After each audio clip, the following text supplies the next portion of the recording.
이게 헌법을 기준으로 봐야 돼요. 그러니까 아주 단적인 예를 들어 헌법재판소의 구성을 지금은 333이거든요. 예. 대통령 뭐 임명, 대법원 지명, 헌법 국회 사명 동의인데 대법원장이 좀 이상한 놈이니까 바꾸자 이러면 위헌이 된 거예요. 그렇지. 헌법에 돼 있기 때문에. 예. 나머지 대부분 법원 관련된 거는 다 법률에 위임해 놨습니다. 헌법에 규정해 놓은 거는 법과 양심에 따라서 독립하여 심판한다라고 규정이 돼 있고요. 그러니까 그 구성은 법률로 정하게 돼 있다 해서 법원 조직법 등을 만들어 놓은 거예요. 그러니까 그 법률을 만드는 곳은 국회이고. 그리고 법원행정처 같은 따위의 기구는 법률로 만든 거예요. 아무런 헌법상의 근거는 사실 없다고 봐야 그러니까 되고. 이 전제를 조금 바꿔서 질문을 하는 게 좋을 것 같아요. 아까 전에 뭐 대법원장 힘 빠지면 어떠냐라고 했던 게 사실 그 맥락이거든요. 그러니까 이 전제는 법원행정처를 폐지하면은 대법원장의 뭐 장악력이 떨어진다 이런 말을 해요. 왜 장악을 해야 됩니까? 장악하면 안 되죠. 그러니까. 재판 독립하고 무슨 상관을? 근데 너무나 당당하게 멘트들 보면은 웃겨. 뭐 대법원장의 뭐 법원 장악력을 맞아요. 이런 얘기를 하고 있고 또 하나가 외부 인사가 참여하면 뭐 법관 인사를 좌우한다 이러잖아요. 근데 상징적으로 지금 대법관 후보 추천위회라는 게 있어요. 네네. 거기에 들어간 당연직으로 들어가는 사람들이 대한변협 회장, 한국법학교수회 회장, 뭐 법학전문대학원 협회 이사장 이 사람들이 당연직으로 들어가요. 근데 이번에 지금 민주당 안에 보면 사법행정위원회 추천하는 사람들을 이 사람들이 추천하거든요. 그렇죠. 아니 그러면 이미 대법관을 후보 추천하는 쪽에 이게 뭐 의결까지 안 가. 뭐 권한이 없다고 하더라도 이미 상당부 법원에서 대법관 후보를 추천하는 과정에서 법원 외부 인사들을 참여시키고 있는데 이걸 가지고 무슨 뭐 재판인사를 관여하려고 하는 뭐 외부의 영향력을 행사하려는 이런 말은 안 나오거든요. 그러니까 뭔가 어떤 좀 정치학의 단계별로 위헌적인 부분들을 해소할 부분들 분명히 있지만 그 대전제로 봤을 때 아니 왜 조희대 대법원장이 대법원을 장악을 해야 돼? 라는 그러니까 그 질문부터 그 시작을 해야 되는 부분이에요. 겁니다. 네. 입법사항이기도 하고요. 오히려 반대로 저는 대법원장이 각급 법원을 지배하고 통제하는 모습을 지금 봤잖아요. 현실적으로. 그래요. 예컨대 저는 그냥 얘기할게요. 수원 3인방들은 가가 그냥 그 쫄자 같아요. 그렇게 돼버렸잖아요. 인사를 하면서. 네. 그럼 과연 법원행정처 등을 통해서 통제를 하고 관리 감독을 하는 모습을 보이거든요. 그렇다면 반대로 얘기하면 법원행정처가 이런 조직으로 계속 있는 게 오히려 우리가 봤을 때 위헌적으로 보인다는 거예요. 그러니까 법원행정처의 행정이라는 말 아까 말씀하셨잖아요. 그렇죠. 그 행정처를 한번 홈페이지나 조직도를 한번 보셔야 돼요. 그러면은 굉장히 기이합니다. 이게 정말 행정부예요. 각각의 명칭들이 뭐 행정처장 있죠. 대법관, 뭐 천대엽. 차장이 있고 밑에 보면 무슨 심의관, 총괄 심의관들이 있는데 이름이 무슨 기획조정실장, 사법정책실장, 무슨 정보화 심의관 그 사람들이 다 판사들이거든요. 이게 이제 양승태 대법원장 사법농단 때 이제 한 30몇 명 되는 판사들을 줄여서 뭐 한 20명까지 줄였다가 나중에 하다 보니까 너무 또 일이 많고 힘드니 다시 늘어났어요. 이제 판사들이. 그래서 왜 이 조직에 판사들이 들어가 있느냐? 뭐 엘리트 코스고 맞고요. 이게 사실상 보면은 대법원장이 자기가 가진 그 1인의 그 엄청난 권력을 딱 그 엘리트 판사라고 그렇죠. 라벨을 딱 찍어주고 너희들은 내가 키우는 애들이라고 권한을 조금씩 나눠주면서 니들이 내 일을 대신해 하지만 최종 결제는 나야. 그리고 조금 너는 처장이 좀 나눠고 차장이 해. 이거 일사불란하고요. 법원의 차장이 나중에 처장이 되고요. 전형적인 피라미드 구조인데 그걸 한번 조직도를 지금 한번 홈페이지라서 살펴보십시오. 그러면 도대체 이게 그렇기 때문에 법원이야 행정부야라는 느낌이 드실 거예요. 입법사항이면 국회에서 할 수 있는 거예요.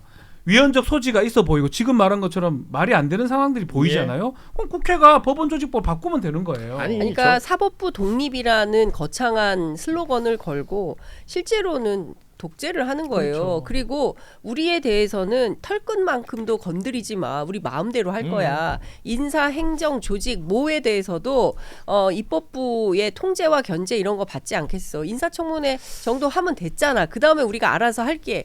그리고 어차피 정치인들 임기 4년 5년 보장되어 있잖아. 재판 문제 생기면 다 우리한테 오게 되어 있어. 우리는 절대적 위치에 있어. 라는 선민의식이 있기 때문에 이게 개혁이 안 되는 겁니다. 그러면 결국 이거를 누가 해야 되느냐? 국민의 이름으로 국회가 정치가 할 수밖에 없는 거예요. 그래서 저는 이번 그 지난 1년 사이에 보여준 이 사법부의 민낯에 친한 생각이 드는 게 국민들이 잘 모르고 관심이 없는 동안 이 사람들은 법을 잘 안다는 이유로 법으로 이렇게 단단한 성을 쌓아놓고 있었던 겁니다. 맞습니다. 그래서 이번에 봤더니 그 성이라는 게 이상하다. 거기가 뭔가 지금 우리 장성 기자 말씀처럼 독재의 틀을 만들고 있고 그들 마음대로 하려고 하고 있고 그들에게 어떤 문제 제기를 하는 것조차도 용납하지 않으려고 하는 그 모습이 보이니까 국민들의 목소리로 여기를 바꾸어야겠다. 그렇습니다. 아니 저는 다 떠나서 지규현 판사가 룸사롱에서 공수처가 확보한 진술에 따르면 300만 원 네. 그리고 법원 행정처 윤리감사관실에서 거기서 170만 원. 확인한 바는 이거 금액이 왜 이렇게 틀려요? 이것도 이상하고요. 설령 170이든 300이든 접대를 받았잖아요. 그 사실이 확인됐잖아요. 그러면 이 부분에 대해서 단죄하지 않고 넘어가는 게 일반 직장 회사에서 있을 수 있는 일입니까? 저희 제작진들 지금 타이밍에 맞춰서 사진 너무 탁탁 잘 띄워요. 예. 아니 저렇게 룸사롱에서 사진만 찍고 나왔다고 한 그 판사가 밤사이에 증거인멸을 위해서 휴대폰을 몇 차례나 바꾸고 바꿨죠. 유심을 꼈다 뺐다 했어요. 일반인이 그랬다면 이거 그냥 넘어가겠습니까? 즉각 구속이에요. 그런데 지규현 판사는 아무 일이 없어요. 그리고 그렇죠. 공수처에 의해서 압수수색 영장 했지만 법원이 기각해 버렸어요. 이거 수사하지 마라는 얘기거든요. 이렇게까지 하는 게 있을 수 있냐는 거예요. 그렇죠. 이제 이런 일들이 상식을 벌어지고 이게 더 벗어나는. 많이 알려져야. 그렇습니다. 그러니까 법원 내에 이런 문제가 있고 썩어 있는 부분들, 골마 있는 부분들에 대해서 해소하기 위해서. 뭐 앞서도 얘기했지만 이제 뭐 민주당 혼자 이럴 수는 없는 거라고 봐요. 뭐 물론 의회에서 법을 만들고 그 법으로 뭔가를 바꿔가는 과정이 있겠지만. 이게 결국 국민들이 알아야 뭐가 알아야죠. 문제고 어디가 잘못되어 있는지를 알아야 거기 고치라고 주장할 수 있는 거고 얘기할 수 있는 거거든요. 그렇습니다. 전담 재판부 아까 전에 말씀하신 것처럼 민주당이 이제 어쨌든 추진하고 있고 보면 어떤 굉장히 사안의 예외적 특수성을 고려했을 때 내란 전담 재판부 할 수 있다고 봅니다. 예. 근데 아까 뭐 민주당에서 좀 말만 하지 말고 좀 정교하게 했으면 좋겠다.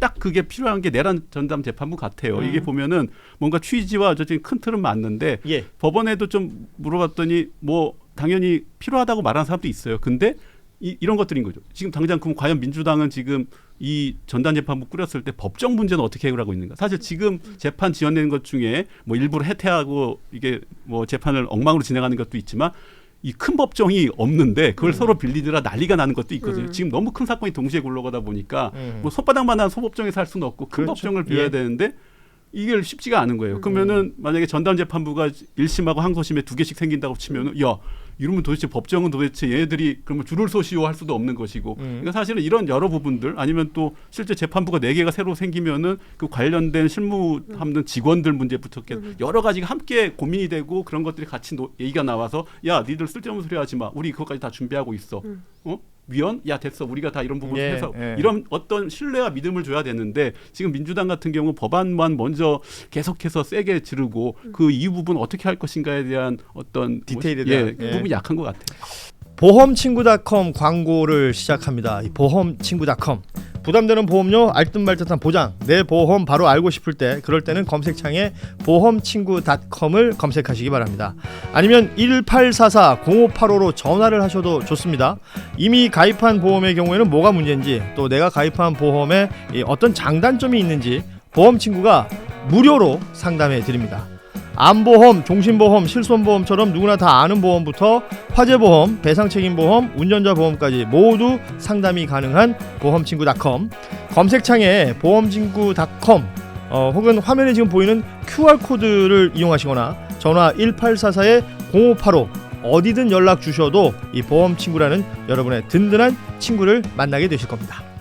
지금 그러니까 국민들의 열망과 기대와 어떤 요구가 강해지는 만큼 그 진행되는 그 내용들도 그 알차고 진짜 실효성이 있고 그러니까 국민들 입장에서 봤을 때는 효능감이 있는 무슨 방향으로 갔으면 좋겠다.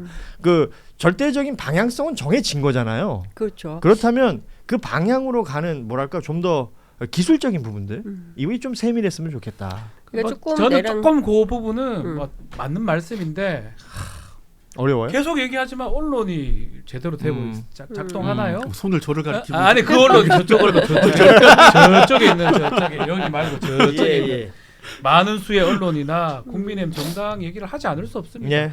민주당 뭐 잘한다고 뭐 엄청 잘한다고 말할 수는 없지만 이 어려운 여건 하에서 그래도 가고 있다고 보고 있고. 그러니까 방향은 정해졌고 한 발 한 발 가는데 여기에 대해서 이제 갑갑증을 느끼시는 분들이 지금 계신 것 같고. 갑갑하죠. 갑갑한데 그 갑갑한 거가 원인은 저는 언론과 국민의힘이라고 보거든요. 그쪽을 먼저 비판을 하고 그 후에 민주당으로 가야 되지.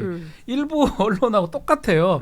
니네들 못하지 않냐 이렇게 하는 거는 저는 좀 그렇죠. 얘기 전도됐다. 아니, 근데 저는 요 얘기만 좀 할게요. 예. 내란 전담 재판부와 관련해서는 국회 법사위 차원에서 상당히 진전된 안을 내놓은 거예요. 물론 이제 그 법조문 하나하나를 따져보면 뭐 논란의 소지가 있는 것들을 법률적으로 고칠 필요는 있겠다. 근데 거기에 무슨 큰 에너지가 들어가거나 이런 건 아닌 것 같아요. 중요한 것은 결심인 거고 특파는 특검이 출범할 때 그때 같이 출격을 했었으면 어땠겠냐라는 아쉬움 정도가 그건 있는 거고 아쉬움이고, 예. 지금 어쨌든 법률에 따라서 변론 종결된 사안의 경우에는 1심 계류 중인 사건에 대해서도 이송해서 재판을 할 수 있도록 놓았거든요. 그렇기 때문에 이 자체가 위헌이다라고 할 수는 없는 것이고 그러면 지금 지규현 판사가 하고 있는 여러 가지 널려 있는 재판 같은 경우에는 아까 뭐 법정이 없다 말씀하셨는데 병합해서 해야 돼요. 지금 보면은 누굽니까? 육군참모총장 박안수는 혼자 논산에 가서 재판받고 있다는 거잖아요. 예.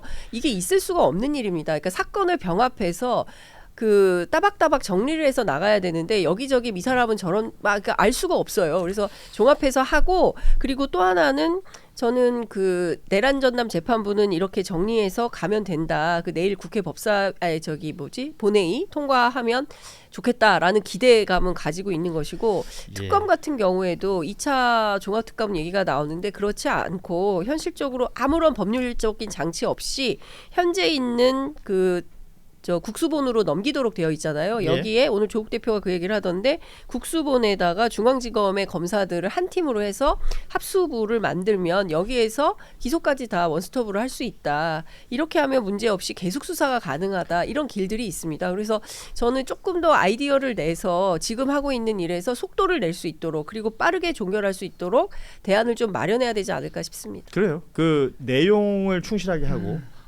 효율적으로 만드는 것은 해야 할 일인데 지금 우리 박준 변호사 계속 지적하고 있지만 이것이 언론을 통해서 이제 야당의 목소리가 과대 비례되어서 마치 이게 무슨 정쟁인 것처럼. 정쟁이고 굉장히 어떤 비슷한 양의 논쟁이 지금 펼쳐지고 있는 것처럼 절대 아니죠. 호도되는 제가 거. 더 예. 걱정스러운 거는 뭐 그렇게 안 돼야 되는데 만약 내란 전담부가 만들어졌는데 헌법소원을 하고 이런 경우 되면 오히려 시간을 끌게 되는. 그게 너무나 전 상상하기 싫거든요. 어허. 그러면 지금 헌법재판소에 바로 판단하게 할까요? 못 한단 말이에요. 그 시간이 그럼 또 정지돼 걸릴 것이고. 버리거든요.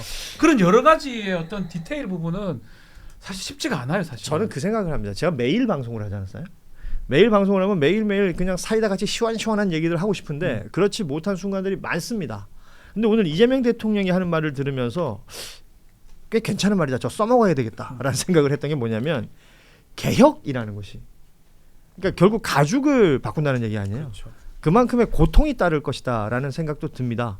그러니까 대통령도 관련된 언급을 그런 비슷한 표현을 썼던 것 같은데 단칼에 단박에 되는 것은 쉽지가 않을 것이다. 그리고 그 지난한 시간이 걸릴 것이고 그 시간 동안 누군가는 불평 불만도 할 것이고 누군가 또 비판의 목소리들도 있을 것인데 그 방향이 옳은 방향으로 가고 있는 것이라면 이 부분에 대해서는 좀 더 가치를 평가해 줄 필요가 있겠다라는 생각을 했습니다. 따라서 저희도 뭐 유튜브 채널을 통해서 말을 하고 있습니다만 그 방향을 정해놓고 그 방향에 가는 곳에 뭐 방해가 된다든지 아니면 잘못된 어떤 그 프로파간다 같은 것들이 작동된다든지 이럴 때 바로 잡아가야 될 것 같아요. 그렇죠. 예.